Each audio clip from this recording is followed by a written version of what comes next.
স্বাক্ষর বানানটা বাংলায় দুইভাবে আমরা লিখি। একটা হচ্ছে স বফলা দিয়ে স্বাক্ষর, এর মানে স অক্ষর নিজের সাইন, সেটা হচ্ছে সাইন, সিগনেচার। আর একটা হচ্ছে যেটা আজকে লেখা হচ্ছে দন্তস্ব যোগ অক্ষর, স্বাক্ষর। এর মানে অক্ষরের সহিত, এর মানে যে অক্ষরকে আয়ত্ত করতে পেরেছে। এখন এই প্রসঙ্গটা আমরা এটা বলে অপারেশনালাইজ করা, আমরা কীভাবে ডিফাইন করব। আমরা কি এখন বলছি, আমাদের বর্তমানে সংজ্ঞাটা হচ্ছে এমন, অক্ষর চেনা শুধু ওয়াক অক্ষর চেনা না, সে ছোট ছোট বাক্য পড়তে পারবে, বুঝতে পারবে, সে মনের ভাবটা ছোট ছোট বাক্যে প্রকাশ করতে পারবে এবং দৈনন্দিন যোগ বিয়োগগুলো করতে পারবে। এই জ্ঞানটুকু হবে, তাহলে আমরা তাকে স্বাক্ষর বলছি। ব্যাস, এটা একটা হচ্ছে গিয়ে একটা অপারেশনাল ডেফিনেশন, আমরা সহজেই বুঝতে পারছি। কিন্তু আমি এই বিষয়টা আরেকটু গভীরে যেতে চাই। স অক্ষর কেন এবং সেটার আলাদা গুরুত্বটা কি? আমরা আমাদের ইতিহাস চিন্তা করি, মানব জাতির ইতিহাস চিন্তা করি, আমরা দেখব যে মানুষের অস্তিত্ব, এই হোমোস্যাপিয়েন্স আমরা যাদেরকে বলি, বৈজ্ঞানিকভাবে আমরা মানুষের নামকে বলি হোমোস্যাপিয়েন্স। এই হোমোস্যাপিয়েন্সের অস্তিত্ব 2 লাখ বছরেরও বেশি, হোমোস্যাপিয়েন্সের অস্তিত্ব। কিন্তু আমরা যেটাকে সিভিলাইজেশন বলি, সভ্যতা বলি, সেটার অস্তিত্ব কিন্তু খুব বেশি না, 1010 বছর বা বড় জোর 11,000 12,000-এর বেশি আগানো যাবে না।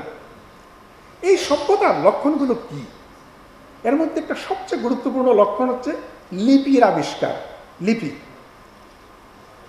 এবং এই লিপির আবিষ্কারই কিন্তু মানুষকে একটা পর্যায় থেকে আরেকটা পর্যায়ে নিয়ে যাওয়ার জন্য, সভ্যতা গড়ার জন্য একটা গুরুত্বপূর্ণ ভূমিকায় পালন করেছে।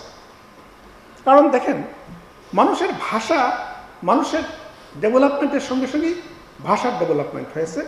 এবং মানুষের ভাষার বৈশিষ্ট্য হচ্ছে এই, অন্য অনেক প্রাণীর ভাষা রয়েছে, কিন্তু মানুষের ভাষা অন্য প্রাণীর থেকে গুণগতভাবে ভিন্ন। কি অর্থে? অন্য প্রাণীদের ভাষা হেয়ার এন্ড নাও, একটা প্রাণী ধরেন একটা বিপদ আসলে একটা চিৎকার দিল, অন্যরা ঠিক বুঝে যাবে কী হচ্ছে না হচ্ছে, আমাদের কী করতে হবে। অর্থাৎ সে শুধুমাত্র এখন এবং এখানে কি ঘটছে সেটাকেই ক্যারি করতে পারে।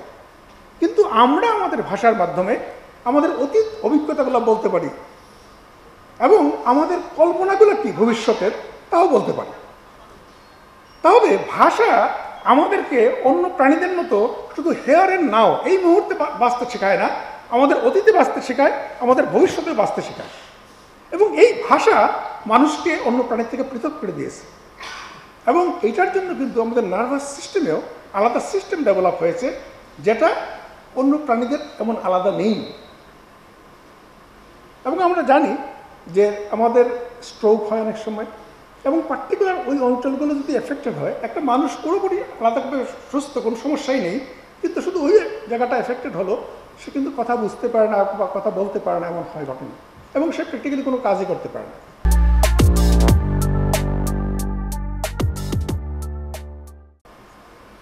ফলে ভাষা এমন গুরুত্বপূর্ণ। কিন্তু ভাষার সীমাবদ্ধতা হচ্ছে এই যে আমরা আমাদের যে সঞ্চিত জ্ঞান, অভিজ্ঞতা, এইগুলো ভাষাতে আমরা কতটুকু ধরে রাখবো। একটা মানুষের যা মেমোরি তাই। সেজন্য দেখেন প্রাচীন যে শাস্ত্রগুলো, সেগুলোকে মেমোরাইজ করা, পুরোপুরি মুখস্থ রাখার একটা ট্রেডিশন চালু ছিল। কিন্তু তার একটা সীমাবদ্ধতা আছে। মানুষ এই সীমাবদ্ধতা কখন অতিক্রম করতে পারলো? যখন মানুষ লিপির আবিষ্কার করল। ফলে লিপির আবিষ্কারের জন্য যেটা হলো, মানুষের এই জন্মান্তরের যে প্রজন্মান্তরের যে জ্ঞানগুলো, অভিজ্ঞতাগুলো, সেগুলোকে সঞ্চয় করার একটা জায়গা পেল। শুধু সঞ্চয় না, সেটাকে ছড়ায়ত্ত পাল লিপির আবিষ্কারের ফলে। ফলে লিপির আবিষ্কার সভ্যতার জন্য একটা গুরুত্বপূর্ণ দিক, এবং এই বিষয়টা মানুষকে আরেকটা অন্য স্তরে নিয়ে গিয়েছে। এখন আমরা যদি চিন্তা করি, একটা মানুষ যখন স্বাক্ষর হয়, সে যখন লিখতে পারে, সে যখন পড়তে পারে, তখন তার মধ্যে কী পরিবর্তন ঘটে? একটা বিষয় আমরা সবাই খেয়াল করি। ধরুন আমি বক্তৃতা দিচ্ছি, কিন্তু আমাকে যদি বলতে বলা হয় যে আপনি এটা লিখে দেন, তো আমি কিন্তু হুবহু এভাবে লিখব না, আমার লেখাটা একটু ভিন্ন রকম হবে। আমাদের মুখের ভাষা আর লেখার ভাষার মধ্যে একটা পার্থক্য হয়ে যায়। অর্থাৎ এই লিখতে যাওয়াটা আমাদের ব্রেইনের মধ্যে নতুন এক ধরনের প্রোগ্রাম ক্রিয়েট করে। আমাদের ব্রেইনে এক ধরনের চেঞ্জ নিয়ে আসে। প্রকৃতপক্ষে একটা মানুষ হিসেবে আমি একটা অন্য মানুষ হয়ে যাই। ফলে সাক্ষরতা একটা মানুষকে বায়োলজিক্যালিও চেঞ্জ করে দেয়, নার্ভাস সিস্টেম এক ধরনের চেঞ্জ হয় এবং ব্যক্তিত্ব হিসেবে চেঞ্জ হয়ে যায়। তো সেই জন্য সাক্ষরতার এত গুরুত্ব। ফলে আমরা যেন সাক্ষরতাটাকে শুধুমাত্র টেকনিক্যালি এইভাবে না দেখি, বরং আমরা মনে করি একটা মানুষকে স্বাক্ষর করা এর মানে তাকে সক্ষম করে তোলা, কারণ তার সামনে তখন জ্ঞানের রাজ্যটা অবারিত হয়ে যায়, অভিজ্ঞতার রাজ্যটা অবারিত হয়ে যায় এবং তার প্রকাশটা অবারিত হয়ে যায়, যে প্রকাশটা সে অনেকের কাছেই পৌঁছে দিতে পারে। আমরা যদি এইভাবে দেখি বিষয়টাকে, তাহলে এই স্বাক্ষর মানুষ হচ্ছে একটা জাতির জন্য সম্পদ।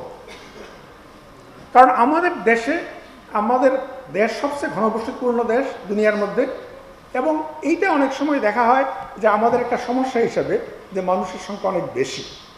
কিন্তু একই জিনিসটাকে আমরা উল্টে ফেলতে পারি, জনসংখ্যা আমাদের সম্পদ হতে পারে যদি আমরা তাদের স্বাক্ষর করে তুলতে পারি, তাদের দক্ষ করে তুলতে পারি। এবং আমাদের এই যে প্রোগ্রাম, অর্থাৎ দক্ষতা কেন্দ্রিক সাক্ষরতা প্রকল্প যেগুলো, আমরা যদি ঠিক আমাদের সাক্ষরতা প্রকল্পগুলোকে এইভাবে ট্রান্সফার করতে পারি, তাহলে দেখা যাবে যে আমরা শুধু স্বাক্ষর জনগোষ্ঠী গড়ে তুলছি না, আমরা দক্ষ জনগোষ্ঠীও গড়ে তুলতে পারছি। এই গেল সাক্ষরতা প্রসঙ্গে আমার মোট চিন্তাগুলা। পরবর্তী সময়ে আমি যেটা বলতে চাই সেটা হচ্ছে আমাদের আজকের স্লোগানটা নিয়ে, অর্থাৎ আজকের যেটা থিম নির্ধারণ করেছি যে বহু ভাষায় শিক্ষাদান এবং সমঝোতা এবং শান্তির জন্য বহু ভাষায় শিক্ষাদান। এটা দুইটা অ্যাসপেক্টে আমরা বিবেচনা করতে পারি। একটা বিষয় এটা খুব দুঃখজনক যে আমরা বাঙালিরা ভাষার জন্য আমরা জীবন দিয়েছি, যেটা দুনিয়ার খুব কম জনগোষ্ঠীই করেছে।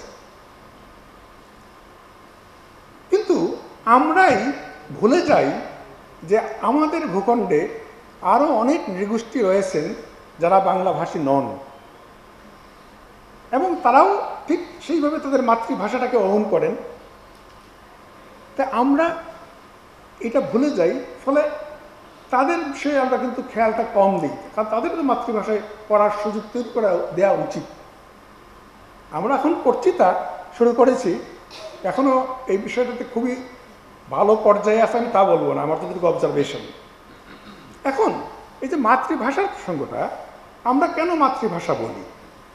এটা কি এই যে মার ভাষায় আমি কথা বলি, মার কাছ থেকে শিখেছি সেই, এটা একসময় মনে হয়, কিন্তু ব্যাপারটাকে কিন্তু আমরা অন্যভাবে দেখতে পারি। সেটা হচ্ছে মাতৃরূপ যে ভাষা, সেটি হচ্ছে মাতৃভাষা। কীভাবে মাতৃরূপ ভাষা? কারণ আপনি কী করেন, মায়ের গর্ভে বড় হয়ে ওঠেন এবং মায়ের স্তনে লালিত হয়ে বড় হয়ে ওঠেন। তদ্রূপ আমরা মানুষ হিসাবে যখন ভাষা শিক্ষা করি, একটা যে ভাষার মাধ্যমে আমরা মানুষ হয়ে উঠি সেটা আমার মায়ের মতো। দেখেন, আমি আমার ভাষাকে ছাড়া আমার অস্তিত্বই কল্পনা করতে পারি না।